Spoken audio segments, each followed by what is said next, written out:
Welcome to the Dog Help Podcast, proudly sponsored by Positive Improvement and hosted by Christi Kirby-Baron.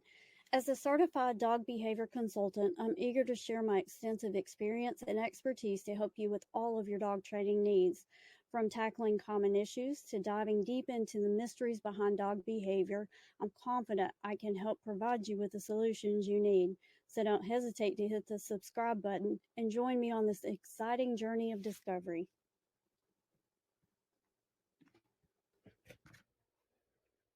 Hey, welcome back, friends. It's been a minute since I've uploaded another podcast. I apologize for that.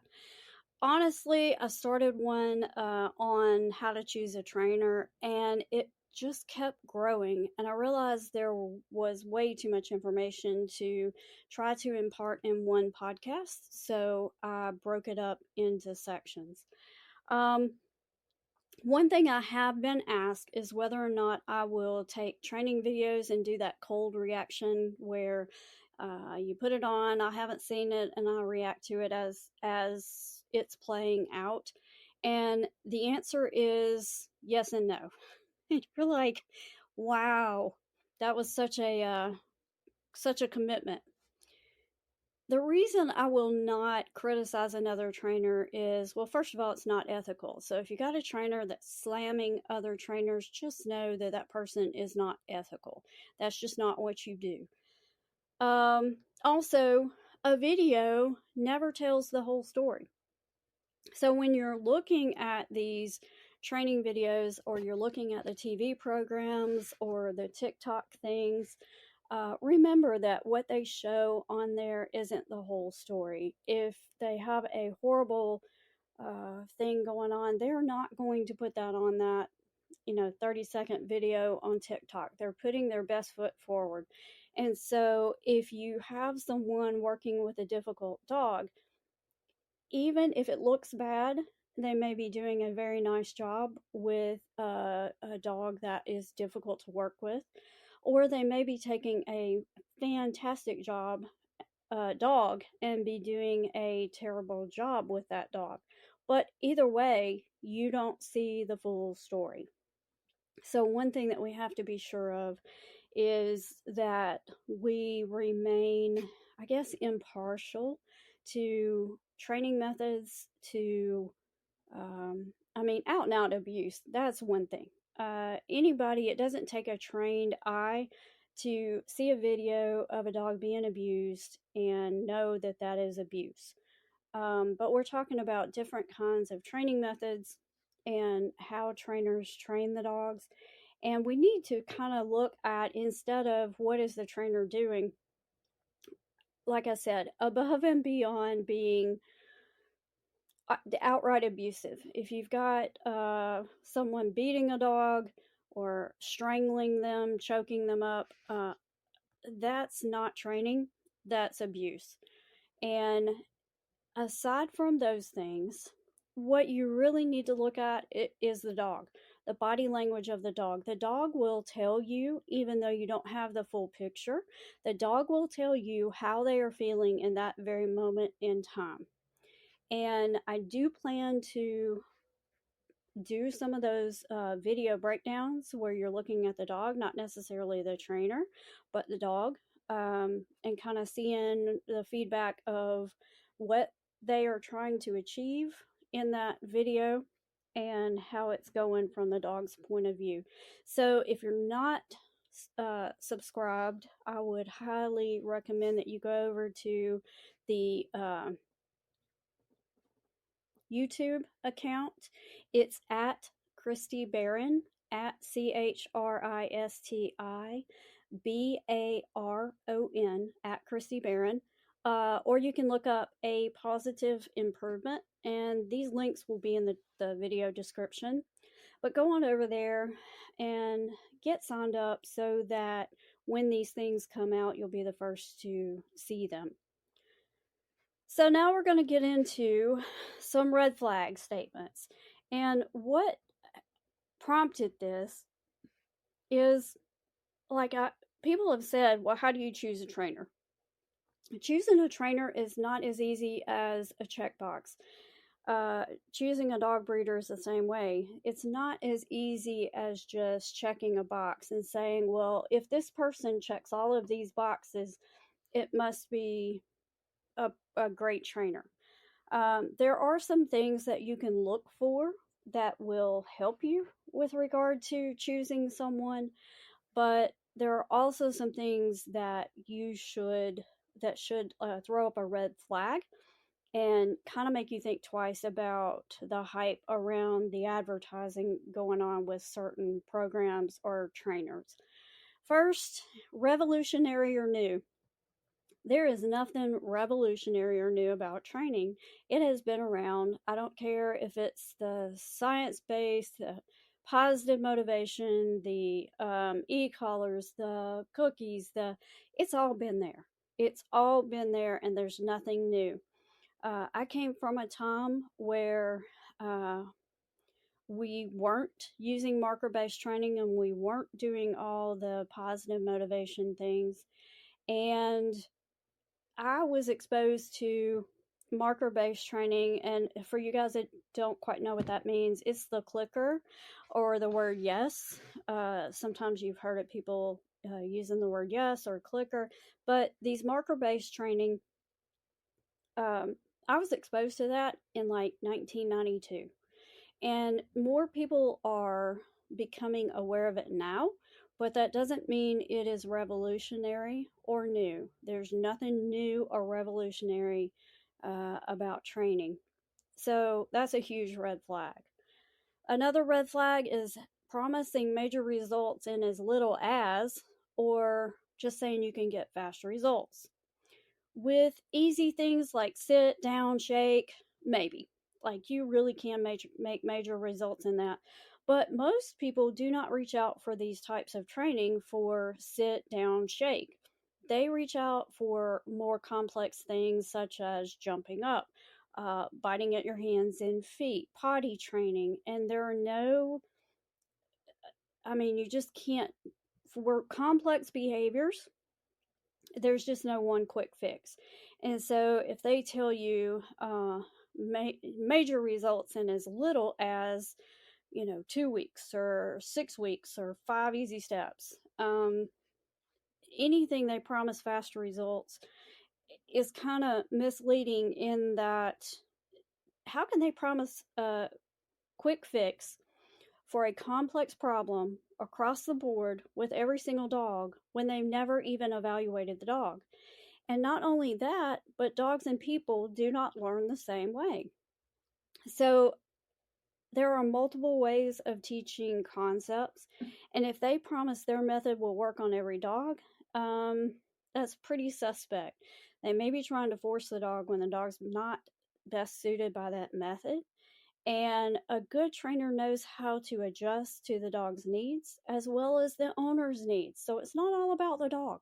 If they are marketing this strictly how to address your dog's needs, I hate to break it to you, but generally the owner has to change their behavior first before the dog's behavior will change. And generally, people don't make fast changes to get fast results by putting in tons of effort with just one method. So you are a huge part of the fast results in a training method. And so if they're claiming that without knowing you, without seeing your dog, that every dog across the board, they can make these huge major results, that should be a red flag. It's a bit suspect. The next one, claiming to be number one or, quote, the best. The best of who? Who's voting? How did they get nominated for that? Is it a popularity vote? Are they voted? Is it peer reviewed? Is this like number one amongst trainers across the nation, voted on by other trainers? Or is this a popularity contest where you ask your friends and their friends and your family and their friends to vote? So if it's a popularity contest, that really has nothing to do with their abilities as a trainer. And I've gone on some sites and it says voted Jackson's number one. Well, voted where? Because it doesn't say who voted. It doesn't say how they arrive. How did they arrive at being that number one? And there's no answer for that. So if they're claiming to be number one or the best, that's always suspect to me, because people are talented in different ways. Some people are more talented with fear or separation anxiety dogs. Others are more gifted in the area of working with aggressive dogs. And so, claiming to be number one or the best, there are a lot of talented people out there that really understand behavior. And I just think you really can't say that. So that should be suspect. One that comes to mind in this area, and I asked some people who hired them, I was like, how did you find them? And they basically said when they pulled up Google, it said they were the number one. And I'm kind of like, okay. One of them is a startup company. So literally, this person fell for it saying we are the number one in the Jackson area, and this is a startup company. They haven't been uh, in business for even a year, and people are falling for that because they say we're number one. Another red flag is 100% reliable. Nothing can be 100%. These are dogs. They're not robots. And they make choices just like we all do. And not all the choices they make, just like us, are good ones. Um, People even have off days. And so this statement leads to kind of a false sense of security and makes you get lax. And if you think your training is 100% and you can totally rely on it, you end up, I guess, trusting it more than you should and forgetting that these are not little robots and they do make poor decisions sometimes. And the outcome of that could be deadly. Coming when called is one. Just because a dog has come when called, the past 30 times that you called them does not mean that the 31st won't have a hiccup and end up putting your dog in a situation where it's unsafe. And so be sure that you understand that if they're saying, okay, well, it may not be 100%, but it's going to be 99%, that's still pretty high. That again is leading you to believe that you can trust training more than you probably should. Another red flag is when they tell you they have secret methods. And what I'm talking about by this is I've seen will teach you the secret methods of service dog trainers so that your dog can behave like a service dog. Again, it's kind of like new and revolutionary. There are no secret methods. The secret is is in the work you put into it. That is the secret. If you want a dog to behave as well as a service dog does, you need to do what the service dog people do in terms of the amount of training that they do, the amount of effort they put into this dog. You can have that too. But there's no secret. There's really no secret to it. Another one is number of easy steps. If that worked as advertised, trainers would be out of business. So, and I laugh because okay, so they may advertise in 5 easy steps. Well, there may be 5 easy steps. The problem is those 5 easy steps have got to be you changing what you're doing and you being consistent.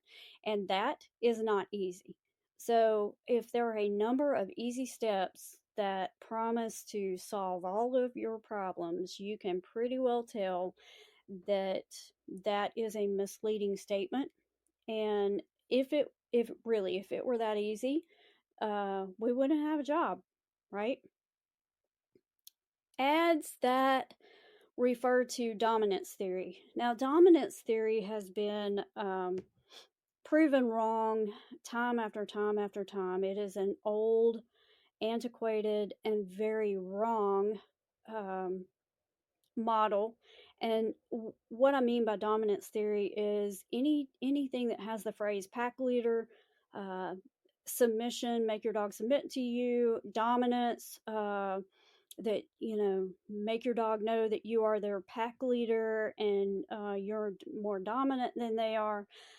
Those types of ads refer to training that um, it's out of date. It's out of date, and furthermore, it's dangerous. People are not in a position to do some of the things that these trainers tell them to do. And if you meet a dog with violence from a dog standpoint, a dog that is trying to dominate another dog, they do that with aggression. And so basically, what this is, hey, be aggressive to your dog to obtain dominance so that they understand that you're the alpha. But what they don't tell you is you better be ready for the fight, because some dogs do fight back. I mean, after all, you're speaking their language and you're doing it very poorly. So, all these things, dominance, pack leader, those things are, they've been debunked. So anything that says that, give it a question mark. That's pretty much a huge red flag. Behavior modification for fear, reactivity, aggression by someone with no credentials. And you're like, man, that's elitist, isn't it? And no, it's not.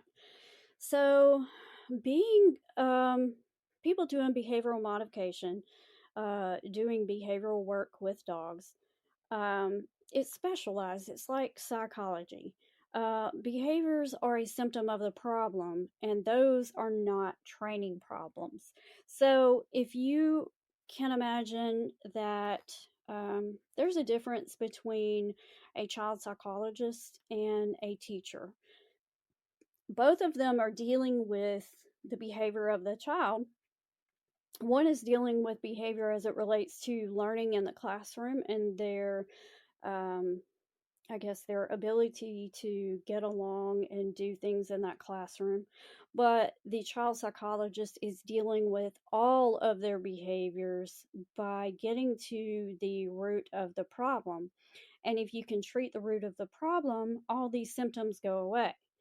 And the biggest one I see is fear and reactivity, especially reactivity. Trainers tend to be overconfident with methods that they learn, but they don't have any idea of the factual basis behind it. And that lack of education on their part just leads to an overconfidence that what they do will work. And you ask why, and for them, it's like, well, it works because it worked for the person who showed me, and it works because it works. And that's confirmation bias. Confirmation bias is one way to describe it is, say, medical testing. If you think you have, let's say, gosh, if you think you have COVID, and you take a test and it says, yep, you have COVID, you're not as likely to take that test again because it confirmed what you thought it would say. But if you took a test for, oh goodness, what's another one? If you took a test for pregnancy. That's the only one I can draw out right now. If you take a pregnancy test and you're like, I am not pregnant, you take it and it pops up pregnant, you're like, nah, and they go get another one. And sometimes people take 2 or 3 because they're just like, there's no way I can be pregnant. And so it doesn't confirm what they feel is true. So in their head, they're looking for the test to say, you're right, you're not pregnant. But the test doesn't say that. And because of that, they go on and uh, ask for multiple tests. So if you, and that's a confirmation bias. if a test says, medical testing says basically what you think it is, and it confirms your opinion, then you're not going to retest to uh, to like back it up. Say, okay, well, this one said what I wanted it to say, but let's do 3 others and see if they agree. We tend not to do that if the test tells us what we thought we wanted to hear in the first place.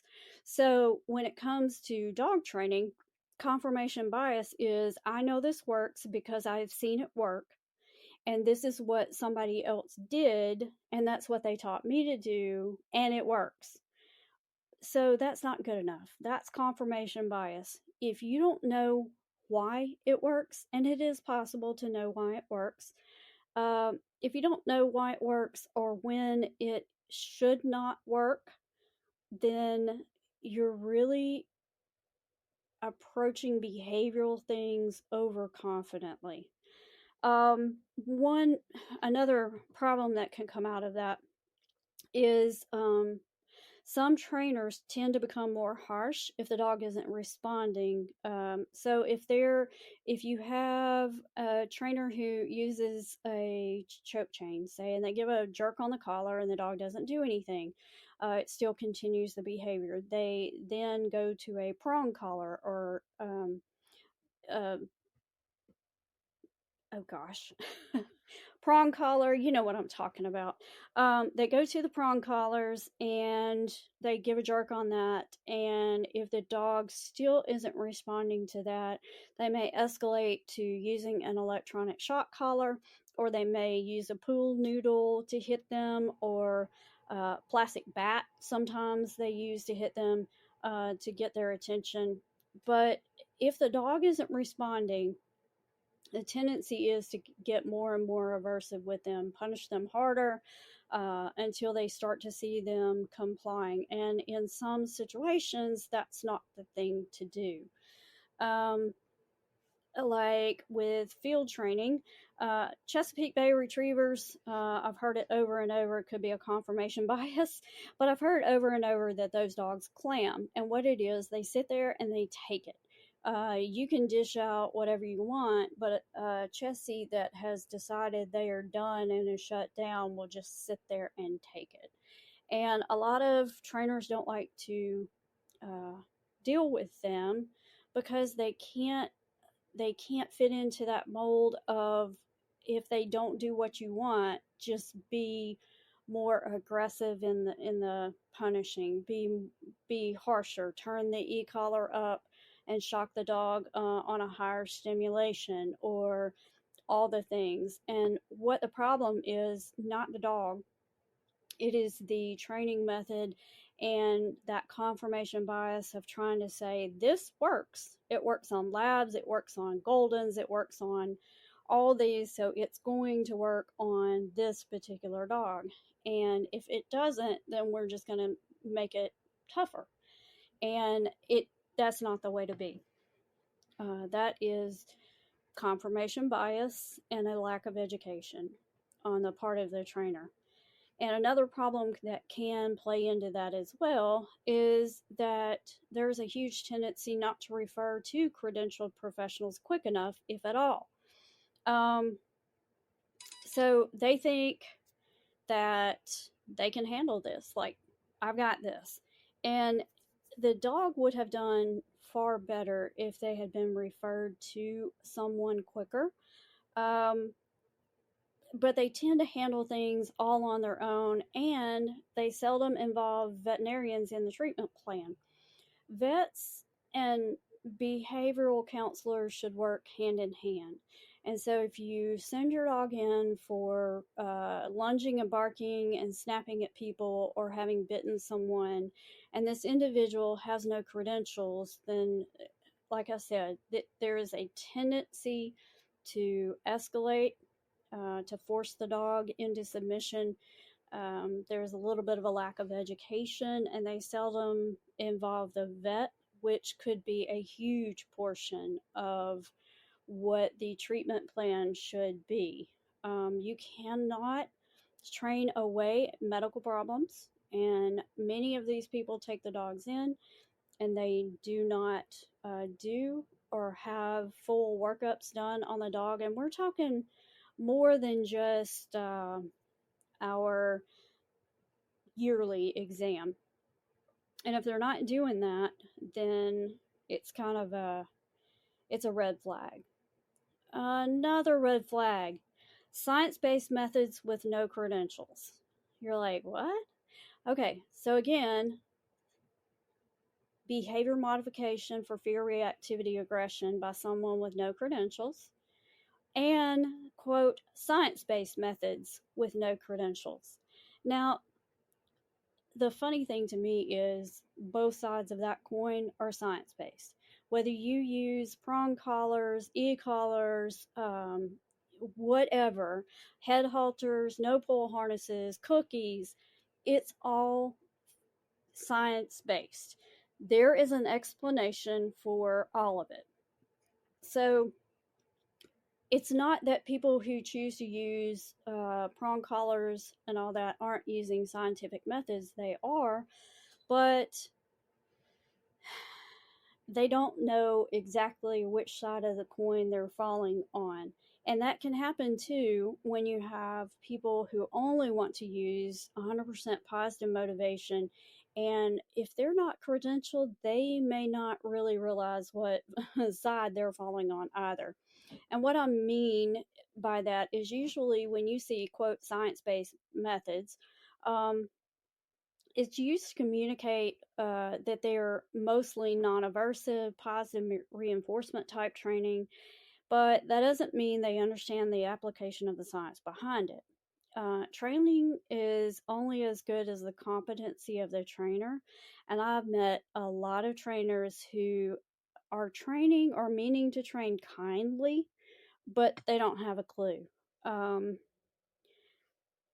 so, all learning can be explained by science, but the majority of uncredentialed trainers, be it the ones giving out the cookies or the ones giving corrections on the collar, aren't well educated on the meanings or the nuances in applying science. And I was a good trainer before I became credentialed, but I didn't know what I did not know. If I hadn't been doing continuing education working toward a goal, I'm not sure I would have ever achieved the depth of knowledge and competency applying training and behavioral methodology as I do now. I learned the why behind training things a certain way, and it allowed me to choose how to handle different types of dog behaviors competently, as opposed to trying all the things I had seen done with no real clue as to why it would or would not work. It was kind of a try and see what happens sort of thing. Some people call it the spaghetti approach, where you toss everything you know at the problem and you see what sticks. So toss that whole plate of spaghetti against the wall and see what sticks. There are better ways of doing that. And it's all I can say is the poor dog. When you are, uh, I guess, testing things out on them, you have to remember that they are a living, breathing animal with feelings and emotions. And it's best to just figure out the problem, fix the problem, instead of, well, let me try this. Well, let me try this, but more harshly.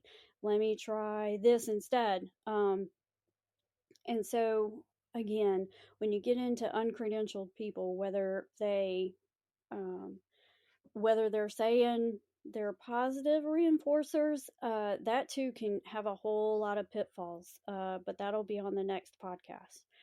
So, last one, last red flag, being out of state. Now, they're local to somewhere.